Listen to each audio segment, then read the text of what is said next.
Morning glory, America. Bonjour, hi, Canada. I've been doing this since 1990, and I don't think I have many equals.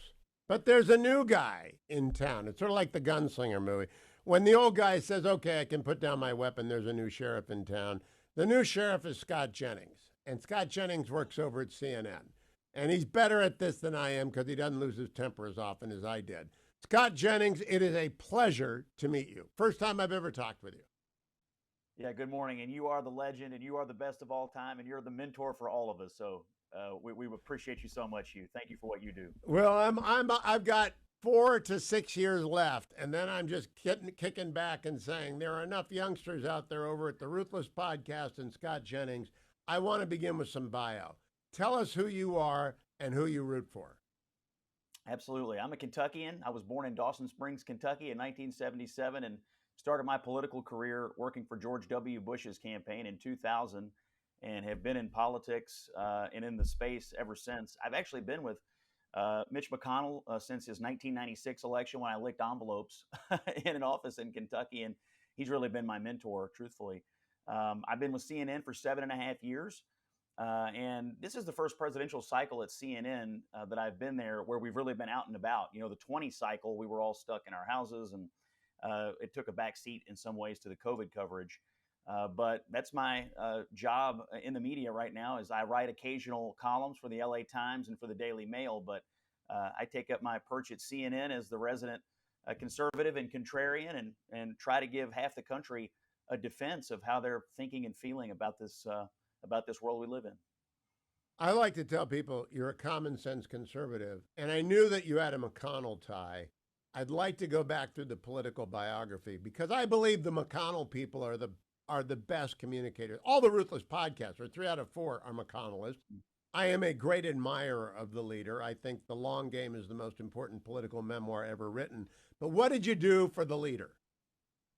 Well, I started out as a young political volunteer in '96 when I was a freshman in college. But then in 2002, I was his political director and communications guy for his campaign. In 2008, I was a senior advisor to his very difficult reelection campaign. And then in 2014, I ran the independent expenditure arm of the campaign, which was new then. And then in 2020, I advised him informally as he was coasting to reelection in Kentucky. And over the years, he and I have just had such a great bond. I was also a McConnell scholar at the University of Louisville. He has this amazing scholarship program for 10 Kentucky kids a year. And I'm the son of a garbage man. I didn't really have anything. And that he plucked me, and the program plucked me out of obscurity and really nothing, and gave me a chance to go to the University of Louisville and get a college education. I'll never forget. I was with him and Elaine Chao last night in New York City. I interviewed them for a big award they won at the Hudson Institute. And he was in rare form last night and talking about his view on the world and what he's going to do for the next 2 years after he's finished being leader. And he was as spry and funny and locked in on the issues of the day as ever. So he's been my mentor. You know, Scott, you may not have heard me say this, but for many years I have said Mitch McConnell is the single best legislative leader the Republicans have enjoyed in my lifetime. I'm 68 years old. I go back a long way. I worked for Nixon in his exile in San Clemente. I worked on the Ford 1976 campaign. So I have a long memory for Republican legislators. Leader McConnell is the most effective. I'm not sure I'd want to succeed him. Do you think anyone really wants that job? I know the 2 Johns want that job, but my goodness, it's going to be hard to be as good at it as Leader McConnell's been at it. Yeah, I agree, both on the legislative front and on the political front. When you consider what he does for the party in terms of fundraising, candidate recruitment, clear-eyed strategic guidance, for a lot of these campaigns, I tell people this all the time. We're going to miss him when he's gone. We're going to miss him for a long time because all the roles he plays for the party, he's been so vital, not just in Kentucky, where he has turned the state totally red, but nationally. He's our best strategist, both in the chamber and in the political campaign world, in my opinion. He also saved the Constitution, and that is what I really genuinely admire with his no hearings, no votes in the aftermath of the untimely death of Justice Scalia. Not only did he get Donald Trump elected by making that an issue, he kept the court on its originalist course and all of his appointees that he shepherded through the Senate. Now, enough about Leader McConnell. Scott, you mentioned you're the son of a garbage man. So is Tim Russert. Tim Russert's memoir, Big Tim, and what was his dad name? Was it Big Tim and Little Tim? I can't remember, but his dad was a garbage man, and he became very savvy as a result of that. You learn a lot from a dad who collects trash. Tell me about your father.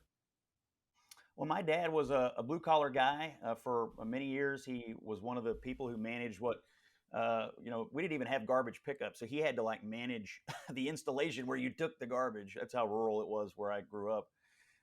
He also worked in factories and was a union guy at times. He was the biggest Bill Clinton guy I knew, big Democrat. Ha! My grandfather was a Democrat. And now he's the biggest Trump guy I know. He was the first person to call me and tell me Donald Trump's going to be the next president of the United States. And of course, me being, from the wing of the party I'm in, I was like, oh, Dad, come on, give me a break. But he knew first. All those Democrats from the 90s, all those blue collar guys, they're Republicans now. And, I think about my relationship with my dad. He was like the leading indicator of it. And I didn't even know it at the time. But his journey through life and our relationship means a lot to me. And as he's well, been, maybe there's a McConnell, book in there. Russert's book was Big Tim and Little Russ, because he was Big Tim and Little Russ, and that's what the name of the book is. Now, Scott, what did you do for W, who I admire more than any president? I worked very closely with Nixon. I worked in the Reagan White House. I voted twice for Trump and will vote for Trump again. I get along fine with him. But the best man to be president in my lifetime, and just in terms of the soul and the fiber, is George W. Bush in my assessment. What did you do for W? In 2000, I was the campaign guy for Kentucky. Back in those days, Kentucky was still a swing state. Bill Clinton had won it twice. But then in 2004, they sent me to New Mexico, and I was his campaign director in New Mexico, which we won. He had lost it in 2000. And then after that, I went to the White House and was special assistant to the president. I worked in the political affairs office for Karl Rove. And had mostly a great experience. We did have a run-in with some Democrats after the '06 midterms. But that was my job. I was a political guy, helping on the campaign side, and then getting, honestly, the opportunity of a lifetime to work in the White House, worked on the Supreme Court. Well, now I can yell at you. I've yelled at Rove about this. Carl taught me to be a field school. I went to field school with Carl in 1974. He was running the college Republicans, and he came to campus. He also then went across the country and taught field school to my wife, and we met at a Pete Wilson fundraiser. So I thank Karl Rove for a lot of things. But deciding to try and reform Social Security in 2005 after the election of 2004 was the biggest political mistake of my lifetime. Do you regret that? Well, I certainly was in the middle of it. I mean, it didn't turn out well for us. I mean, we went all over the country. You might remember Bush had this massive travel schedule. We were going all over the country. Republicans were a little nervous about getting involved in it, but he really believed in it and really tried it. And then, of course, all that got upended by other world and domestic events in the fall of 2005. And it was a slog that we never quite made through to the other side. 2005 may be the worst political year for any person I've ever watched. We had the young lady dying in Florida, and the Republicans passed a law to try and save her life, and that didn't go over well. Then we had Katrina. Then we had Iraq go south. It was just a disaster. It must have been a nightmare to be in the political operation. So, Scott, how did CNN find you? I got offered a job by Jeff and turned him down because I just didn't want to work at CNN. I went to work for NBC instead. How did CNN find you, and did you have reservations? Well, they found me in 2017. A producer called me. I had done some work on Fox, mostly for Britt Hume in the 2016 cycle, but in an unpaid capacity. And a producer called me in 2017, asked me to come up and do a few shows. I was not under any obligation to say no, so I did it. And within a few weeks, they offered me a contributorship, and I've been there ever since. And it's been honestly a great job. I love CNN. They treat me well.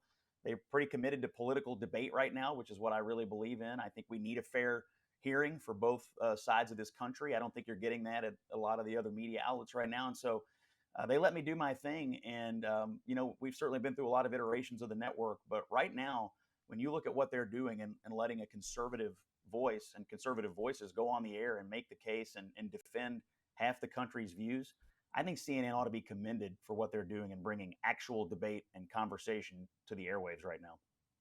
Well, you are getting a lot more time than any other conservative I've ever seen get time on CNN. So that's good. I want to talk to you during the break and after the break about big media generally and how underrepresented people like you and me and conservative men and women and center-right people are underrepresented in the Beltway Manhattan media elite. Stay tuned, America. I'll put it all on YouTube.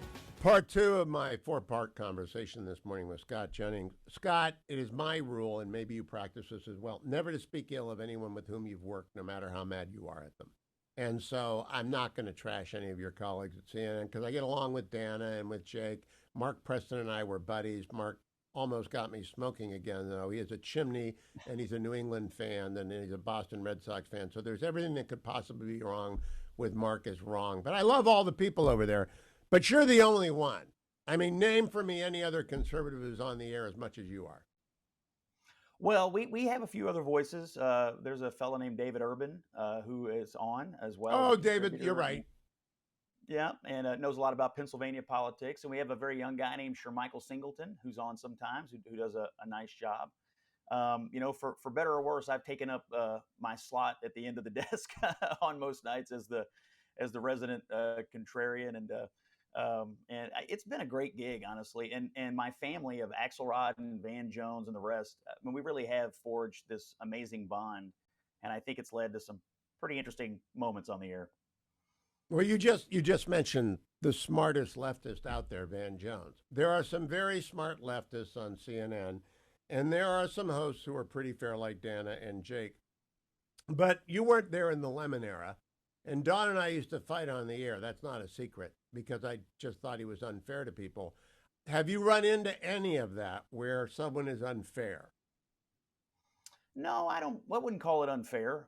You certainly run into panels where, you feel like, you didn't get your full, you wanted to make one more argument about something. And I was on the air a lot with Don Lemon too. I cut my teeth a lot on those 11:35 p.m. panels with Don late in the night. Talking about goodness knows what. But no, I like I said, I feel treated very well. I mean, they don't censor me. No one tells me what to say. Nobody, tries to, steer me in one direction or the other. They've only ever told me just to give my authentic opinion based on my values and experience. And I've tried to live up to that. So no, I feel like it all goes pretty well. And I know my role and they know what their role is. And I think we all have a fair understanding of how it works. No one ever told me what to do on any network. I mostly worked for NBC. I never took a dime from CNN, but I never worked for anyone but NBC, and no one ever told me what not to say. However, have you ever been on a panel that was 3-1 conservative to liberal? Ever in your entire life? Have you ever had two other conservatives against one liberal? No, I don't remember any panels like that. They have had panels where they put a couple of conservatives on, just conservatives with no dissenting opinion, to talk about something going on in the Republican Party. But no, I don't really recall it being set up that way. It doesn't exist. Yeah. It doesn't exist. Now, do they ever ask you for programming advice? They never asked me for programming advice. I always gave it to them. But have they ever asked you? They do ask me and talk to me about what the segments are going to be on the shows that I'm going to be on. And this Abby Phillips show, which is at 10 o'clock at night, does something kind of miraculous. They give each panelist 30 seconds at the end of the show to give a hot take of the day. And I turn it in, and they let me have 30 free seconds to do my thing, which is the first time that's ever happened. And so this is the difference between being a young man and an older man. Abby has invited me up to New York repeatedly. And I won't go because I just don't need to go to New York anymore at 68 and for 30 seconds and a 10 o'clock show or an 11 o'clock show. But she's pretty smart. Is she fair? She's been very fair to me. I love Abby, and I think what she's doing with this show, putting people in a roundtable setting in the heat of this election, it's been a great revelation, I think, for the network. The show is terrific. She's fair to me. And gives me a totally fair hearing. And we joust a little bit about things, but I think Abby's doing a terrific job. It's been a breakout thing for me. This has been one of the most fun shows I've done in 7 years. You have broken out, and I want to talk about that when we come back live on the network, so stand by. Scott Jennings is my guest. Welcome back, America. I'm Hugh Hewitt. Scott Jennings is my guest, and I'm about to put him on the spot, but he's used to it because he is the conservative on CNN. Scott, have they offered you your own show? No, no. I'm a senior political contributor. I show up when they ask me to do for all the shows, but no, never been offered that. If they offered you your own show, would you do it? Oh, 100%. I absolutely. I mean, look. I think half the country needs more conservative speech and more conservative content. I think so, of course, and I think the CNN audience uh, would like it. I mean, look, I think there are conversations to be had that are being had all over this country that just aren't being fully represented in most media. And the more we can represent that, I think the better off we'd be as a country. And so, 100% would do it. So you're a free market guy. I'm a free market guy. I do not understand why none of the major networks, the legacy networks, and I included CNN in that, have one conservative host. Just one. We got lots of left wingers. And Margaret Brennan is my favorite punching bag right now because of the disastrous debate that she hosted between on the vice presidential debate. But my question to you is, why don't you think the networks have one conservative host between them? Just one, anywhere. Yeah, I don't know. I guess it's a little above my pay grade to know the vagaries of television production decision making. But I will say this for the network that I work for, not knowing how they make those decisions, but knowing the decisions they've made to feature conservative voices in this cycle and to let people over the years give a viewpoint for half the country. I do think that is good, and I think they are the one network actually committed to doing that. I don't really think you're getting these kinds of debates at the other places. So just to speak No, up I for left my NBC because they weren't having those debates. They promised them Andy Locke left, and then it ended. And yeah. ABC's gone over a cliff. CBS has gone over a cliff. So I'm glad to see you out there. Are you amazed at how many people retweet your posts? Yeah, it's been kind of amazing actually to see these clips going viral. But I think it's a testament to the product that CNN is making that people want to watch it. And I mean, I get messages all the time saying, I don't watch CNN, but I will now. And I think that's a good thing. But it is kind of incredible that all these moments have been created that people have really latched onto in this cycle. And I'm proud to do it because I think half the country needs a representative and I'm trying to deliver that every day, an authentic representation of what the average conservative is thinking. There's obviously a marketplace for it. People are responding to it. And you are unafraid. I like that. Fair and unafraid. Now, Scott, in terms of the McConnell gang that's out there, I'm sure you listen to Ruthless Podcast. Do you think podcasting is going to destroy broadcast? As an old radio guy, my first job ever as a teenager was as a radio guy back in rural Western Oh, Kentucky, and I was a news anchor on WHAS radio in Louisville, Kentucky, for when I was in college. So I'm a huge radio guy and a proponent for radio. No, I don't think it's going to destroy it because I think there's always going to be a place in America for live radio and for what people like you do and for what radio does in local communities. My job was in a community radio, and I just know the impact of it on communities. I still think it exists. I don't think podcasts can meet that live demand, that instant demand. So no, I think radio is going to be with us. It may take different forms, but I think it's so unique that it's irreplaceable. no, we disagree. I think podcasting is going to chew up broadcasting and spit it out because you find smart guys like Holmes and Ashbrook and Duncan and Smug, and you put them together and you get more content and you actually get expertise like you have because you come out of the world of politics. Most journalists don't. And here's where I Yeah. want to close. In fact, I should close after the break. So I'm back with Scott Jennings for the last part of my long conversation with him. How do you stay abreast of the news, Scott? How do you keep up with Wake, what's wake, going on? Yep, I've cultivated a pretty diverse feed using X, truthfully, as my principal go-to source. But in terms of newspapers, I read the Wall Street Journal cover to cover every single day. And then I read the New York Times, as much as it pains me to say it out loud, every single day. And then I just have a whole flood of things that I've curated that I keep up with. I also watch a lot of video, honestly, especially in the presidential election. I watch a lot of the Trump stuff. I watch a lot of Harris, and I just try to watch them directly and how they're presenting things. And I'm doing it mostly so I can predict what's going to happen on TV that night. But there's a lot of reading that gets done by me every day, and I keep up with it throughout the day because you never know when something's going to break and you're going to have to pop on the air and comment on it.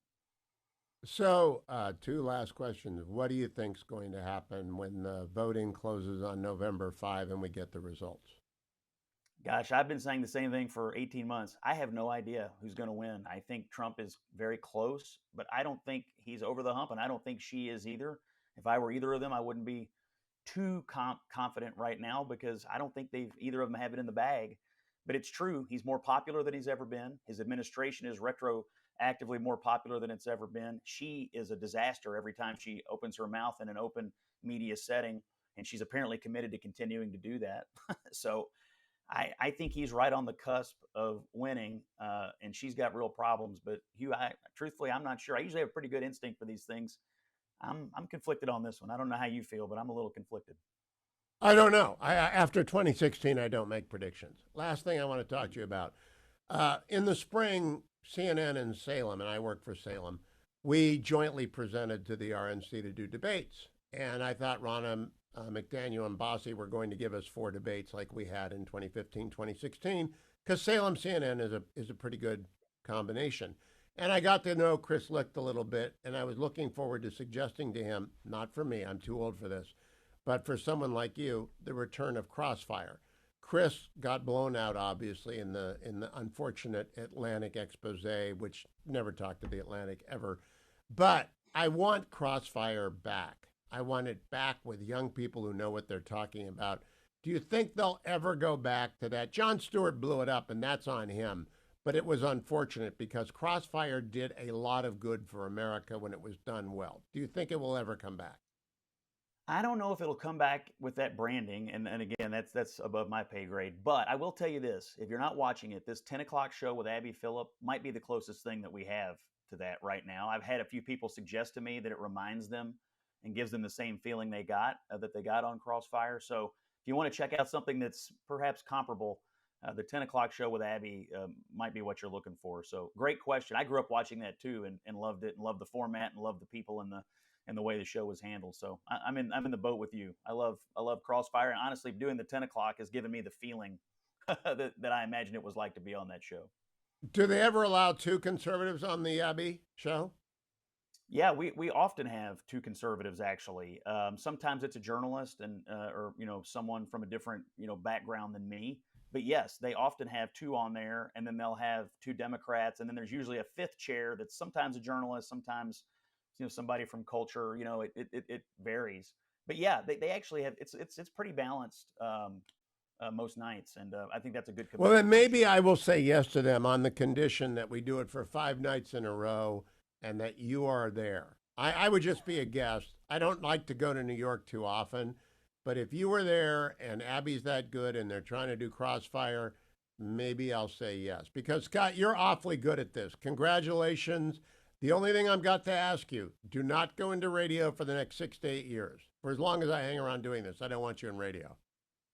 I totally understand. I'm more than happy to be on your show. And if, by the way, if you come to New York and sit across from me at the table, that will be a dream come true to be on TV with Hugh Hewitt. Are you kidding me? That would be like getting to be on TV with a legend and somebody you've looked up to I'll for so bring a long. So baton I hope you say along yes. because I don't know anyone else who's been as willing to be a punching bag as me other than you.